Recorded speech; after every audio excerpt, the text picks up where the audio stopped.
Today we're going to be making Stracotto, an Italian pot roast. Italy is the world's leading producer of wine, and there's a lot of it in this dish. It's going to be good. Remember, kids, while alcohol may not be the answer, scientifically, it is a solution.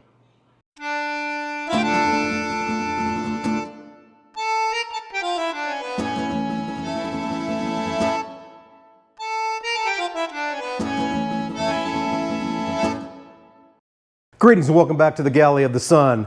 Today, not only a comfort food, but another entry into our Wide World of Food series. Today we're making Stracotto, or Italian pot roast. So, behind me, I have a Dutch oven heating up with a couple tablespoons of olive oil in it. I am going to brown my chuck roast, and this is about a 4-pound boneless chuck roast, on all sides. Take about 3 or 4 minutes per side, get it all good, add that flavor.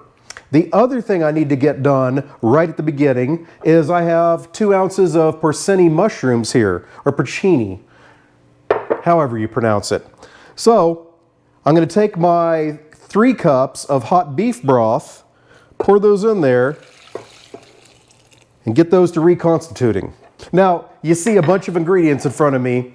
All of the ingredients, their amounts, and the directions, as always, are down below in the description section.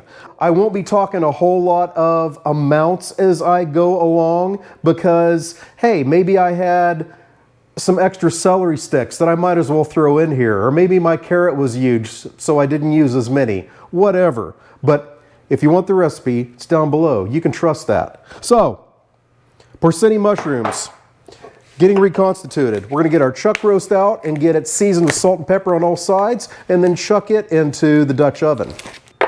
Just nice, simple salt, pepper. It's a big hunk of meat. It can take quite a bit. Don't forget the sides. All right, all seasoned up, into the Dutch oven. Ah, that beautiful sound. All right, so I'm gonna get that browned up, then we'll move on to the next steps. We'll see you then.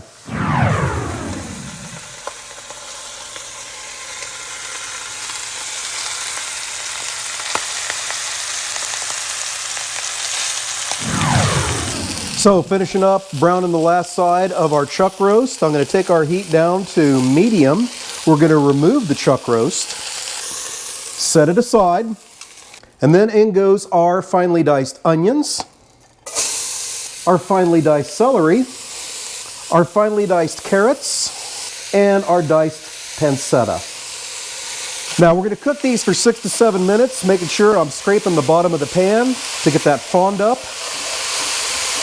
So what we're doing here is just softening up our vegetables and getting the incredible flavor of that pancetta infused into all of them.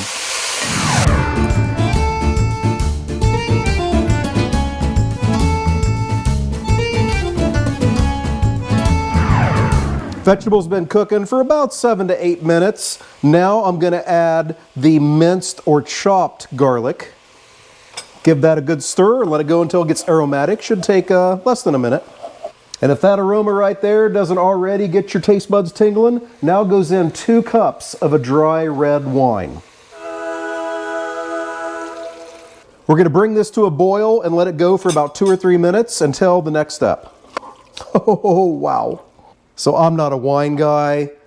Charlotte or the director always picks these out for me. I'm using Chateau Les Abres. I don't know. Smells good. That wine has been boiling for about 2 minutes. Now, exciting times. Everything else goes in. A 28-ounce can of crushed tomatoes. Do yourself a favor. Get yourself something nice like Centro brand. Love their stuff. My beef broth and porcini mushrooms. And down in the recipe, it says to cut those in half. They're pretty small, and we love mushrooms, so eyeball it. If you need to hide them, yeah, cut them into like thirds or quarters. We don't have to. That beef broth we made with the better than bouillon, absolutely love that stuff. In goes our baby Bella mushroom caps, our sliced garlic, 2 bay leaves, fresh thyme and fresh basil, Italian seasoning, and fresh sage. Now we're going to get that mixed up. Okay, super pro tip there. Add your Italian seasoning before you add your mushroom caps, because I can see that all of my Italian seasoning went into one mushroom cap. I can only hope that it gets distributed here. Now that's all done. In goes the chuck roast.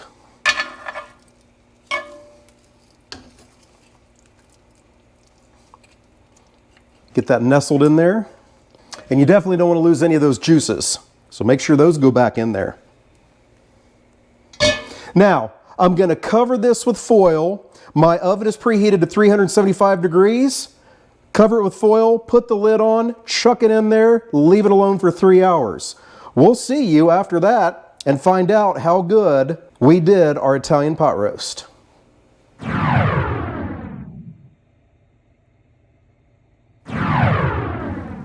All right, our Stracotto or Italian pot roast has been cooking for 3 hours. Let's get it out, get that string off the meat, get the meat shredded up, and get some judgment. All righty, got it all plated up, got some cheesy garlic mashed potatoes. Time for the judgment.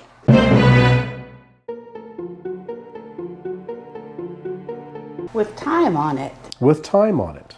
Then I might have thyme on my hands.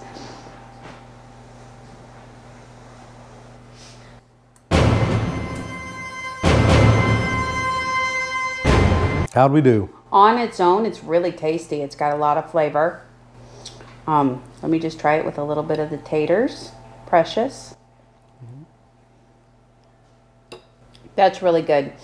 I could totally see this on its own. I could totally see it with the potatoes or with rice if you wanted to do rice because you don't want to do potatoes. Or even quinoa. Mm-hmm. Totally.